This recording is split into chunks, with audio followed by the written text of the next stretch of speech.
Hi అండి, most welcome to my YouTube channel పద్దు vlogs.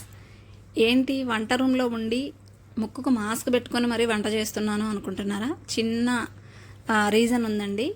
నాకు చిన్నప్పటి నుంచి ఎండు చేపల ఫ్లేవర్ అంటే అసలు పడదండి. ఆ స్మెల్ వస్తేనే నాకు వామిటింగ్ అయితే అవుతుంది. సో అందుకోసమని ఈ ముక్కుకైతే మాస్క్ పెట్టుకొని నా ఫ్యామిలీ కోసం నేను సాక్రిఫైస్ చేస్తున్నాను అనమాట. కానీ చాలా ఇష్టంగా చేస్తున్నాను, కష్టమైనా కూడా. సో నా గురించి వాళ్ళని ఇబ్బంది పెట్టడం కరెక్ట్ కాదు కాబట్టి ఇలా ఆ స్మెల్ అనేది రాకుండా నేను ఇలా మేనేజ్ చేసుకుంటున్నాను. సో నాలాగా మీరు కూడా ఎవరైనా ఇలాంటి సాక్రిఫైసెస్ ఎవరైనా చేస్తే తప్పకుండా లైక్ అండ్ కామెంట్ అయితే చేయడం మర్చిపోవద్దు. మరి నా స్టైల్లో ఈ కర్రీ ఎలా ప్రిపేర్ చేస్తానో చూసేయండి. ఒక కడాయిలో ఆయిల్ వేసుకొని ఈ ఎండు చేపల ముక్కలు ఉన్నాయి కదండి, అవన్నీ కూడా ముందుగా ఫ్రై చేసుకుంటున్నాను నేను. ఎందుకు అంటే ఆల్రెడీ నేను తీసుకురాగానే అవన్నీ కూడా శుభ్రం చేసుకొని వాటర్లో క్లీన్ చేసుకొని ఎండబెట్టి పక్కకి స్టోర్ చేసి పెట్టుకున్నాను. కావాల్సినప్పుడల్లా ఇలా ఆయిల్లో ఫ్రై చేసుకుంటే ఏంటి అంటే అప్పటికప్పుడు క్రంచీగా బాగుంటాయి. సో మీరు ఈసారి తప్పకుండా ఇది ఫాలో అవ్వండి.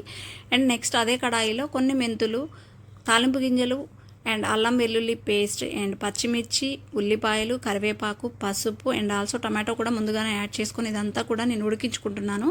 ముందుగా మనం టమాటో ఎందుకు వేసుకున్నాము అంటే ఆల్రెడీ మనం గోంగూర వేయగానే ఉడికిపోతుంది కాబట్టి టమాటో ముక్కలు ఉడకవు కాబట్టి ముందుగా ఇదైతే నేను ఉడికించుకొని దెన్ నెక్స్ట్ అయితే నేను ఫ్రెష్గా కడిగి కట్ చేసి పెట్టుకున్న గోంగూర అయితే ఇందులో యాడ్ చేస్తున్నానండి. నేను 150 గ్రామ్స్ ఆఫ్ చిన్న చేపలకి ఒక 3 కట్టలు అయితే తీసుకున్నాను గోంగూర. ఓకేనా, ఇవంతా కూడా ఉడికించుకోండి క్లియర్గా. అండ్ ఇందులో మీరు కొంచెం సాల్ట్ కూడా యాడ్ చేసుకోవచ్చు, తొందరగా ఉడకడానికి ఛాన్స్ ఉంటుంది కాబట్టి.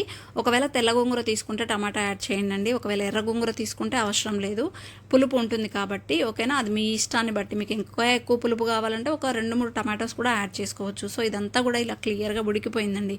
దీంట్లో నేను ఈ వేయించి పెట్టుకున్న ఎండు చేపలు యాడ్ చేశాను అండ్ కారము, పసుపు కూడా యాడ్ చేశాను. ఎందుకంటే మనం కారం, పసుపు యాడ్ చేసే ముందు ఈ ముక్కలు యాడ్ చేస్తే ఏంటి అంటే ఆ కారం అనేది అంతా కూడా దానికి పట్టేస్తుంది. అండ్ ధనియా పౌడర్ కూడా యాడ్ చేశాను. సూపర్ టేస్టీ గోంగూర ఎండు చేపల కర్రీ రెడీ అండి. Please do like, share and subscribe. Thank you.